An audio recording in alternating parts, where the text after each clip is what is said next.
Marilah bersama.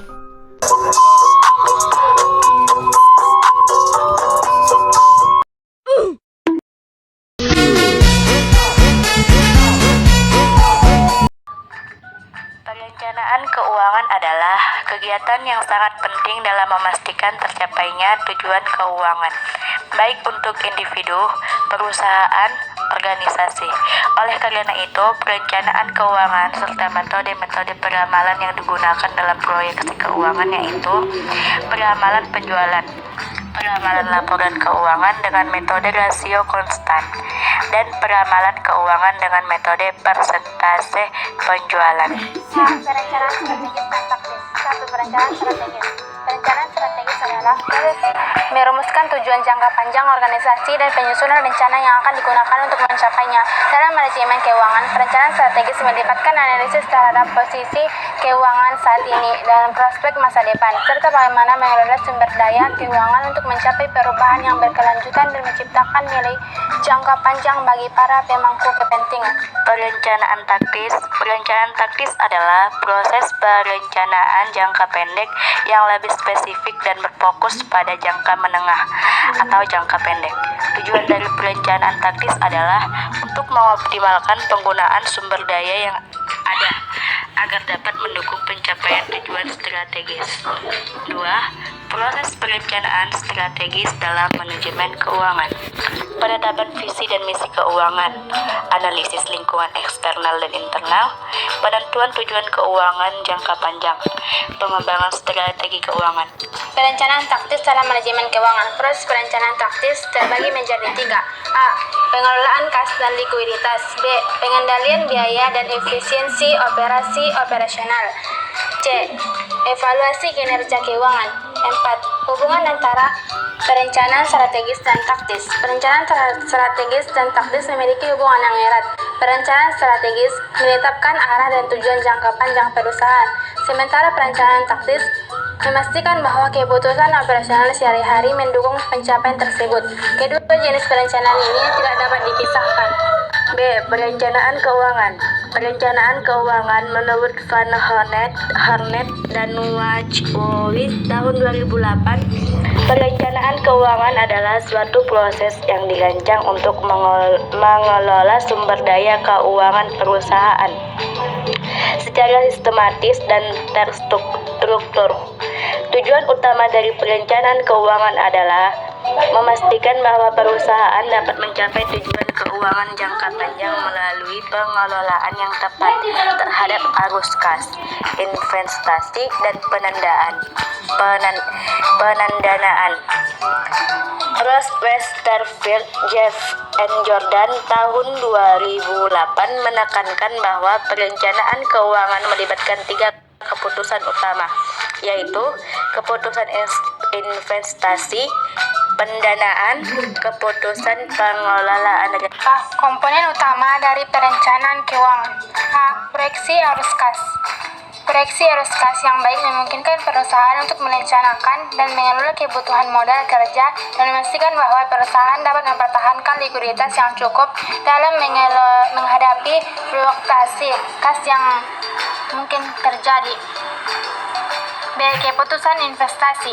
Dalam pengambilan keputusan investasi, perusahaan harus mempertimbangkan faktor risiko, tingkat pengembalian yang diharapkan, serta bagaimana investasi tersebut dapat mendukung strategi pertumbuhan perusahaan. C. Keputusan pendanaan. Dalam perencanaan keuangan, perusahaan harus memutuskan apakah akan menggunakan dana dari modal atau likuiditas untuk membiayai kebutuhan modalnya. D. Pengelolaan risiko. D.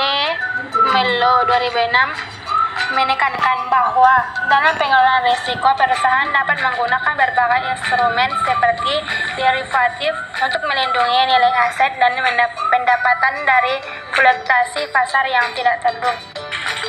3. Pentingnya perencanaan keuangan dalam manajemen keuangan. Perencanaan keuangan yang baik memiliki berbagai manfaat penting bagi perusahaan. Di antaranya A. Mencapai tujuan keuangan jangka panjang. B. Mengurangi ketidakpastian dan risiko. C. Mengoptimalisasi penggunaan sumber daya. D. Meningkatkan pengambilan keputusan manajerial. C. Peramalan penjualan. 1. Pengertian peramalan penjualan. Peramalan penjualan adalah teknik yang digunakan untuk memperkirakan jumlah produk atau layanan yang akan dijual dalam periode tertentu. Menurut Ross et al. 2008, ada beberapa metode yang digunakan dalam peramalan penjualan, mulai dari teknik kuantitatif yang didasarkan pada data historis hingga pendekatan kualitatif yang mengandalkan opini ahli atau prediksi berdasarkan faktor eksternal yang mempengaruhi pasar. 2. Metode peramalan penjualan. Metode kuantitatif, metode rata-rata bergerak, peramalan smoothing, regresi linear. Metode kualitatif, survei pendapatan eksekutif, panel ahli. 3. Pentingnya peramalan penjualan dalam manajemen keuangan. Berikut adalah beberapa alasan mengapa peramalan penjualan sangat penting. Perencanaan arus kas, penentuan kebijakan persediaan, penentuan kebutuhan modal dan investasi, evaluasi kinerja dan keuangan. 4. Tantangan dalam peramalan penjualan. Salah satunya adalah ketidakpastian pasar yang bisa dipengaruhi oleh banyak faktor eksternal seperti kondisi ekonomi, perubahan tren konsumen, atau kebijakan pemerintah. D. Peramalan laporan keuangan. Metode rasio konstan. Peramalan laporan keuangan adalah salah satu aspek penting dalam manajemen keuangan yang membantu perusahaan dalam merencanakan kondisi keuangan mereka di masa depan. Salah satu metode yang digunakan dalam peramalan laporan keuangan adalah metode rasio konstan, yang mengasumsikan bahwa rasio-rasio keuangan tertentu antara elemen-elemen laporan keuangan akan tetap konstan seiring waktu. 1. Pengertian metode rasio konstan. Metode rasio konstan adalah salah satu metode dalam peramalan laporan keuangan, di mana rasio-rasio keuangan antara elemen-elemen laporan keuangan seperti penjualan, biaya, laba, dan aset dianggap tetap atau konstan sepanjang periode peramalan.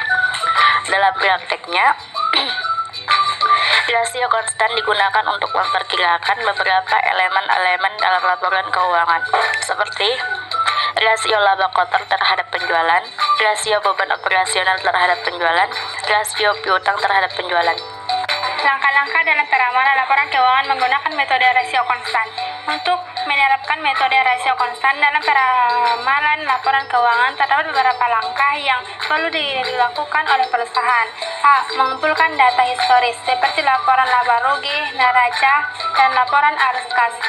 Data histori ini digunakan untuk menghitung rasio-rasio keuangan yang akan digunakan dalam peramalan. B. Menghitung rasio-rasio keuangan. Kelebihan dan kekurangan metode rasio konstan. Kelebihan, sederhana dan mudah diterapkan, dapat digunakan dalam kondisi stabil, berguna untuk proyeksi jangka pendek. Kekurangan, asumsi stabil yang tidak selalu realistis, mengabaikan faktor eksternal, kurang tepat untuk perusahaan yang sedang berkembang atau baru. Peramalan keuangan metode presentasi penjualan. 1. Pengertian sistem peramalan keuangan. Peramalan keuangan adalah proses memperkirakan kondisi keuangan di masa depan dengan menggunakan data historis dan asumsi tertentu. Peramalan ini bertujuan untuk membantu perusahaan merencanakan pengeluaran, investasi, dan pembiayaan yang dibutuhkan untuk mencapai tujuan keuangan jangka panjang. 2. Metode presentasi penjualan. Metode presentasi penjualan adalah salah satu teknik peramalan keuangan yang paling sederhana dan paling sering digunakan. 3. Kelebihan dan kekurangan metode presentasi penjualan. Kelebihan, sederhana, cepat, memudahkan proyeksi. Kekurangan, asumsi yang terlalu sederhana, tidak memperhitungkan perubahan eksternal. Peramalan laporan keuangan atau neraca. Pengertian neraca dan peranannya dalam peramalan keuangan. Neraca adalah salah satu laporan keuangan yang memberikan gambaran mengenai posisi keuangan suatu perusahaan pada suatu titik waktu tertentu. Neraca mencatat aset, kewajiban, dan ekuitas perusahaan. 2. Teknik peramalan neraca. Peramalan neraca menggunakan data historis dan asumsi-asumsi yang relevan, yang sering kali dihubungkan dengan proyeksi penjualan. Ada dua pendekatan utama dalam peramalan neraca.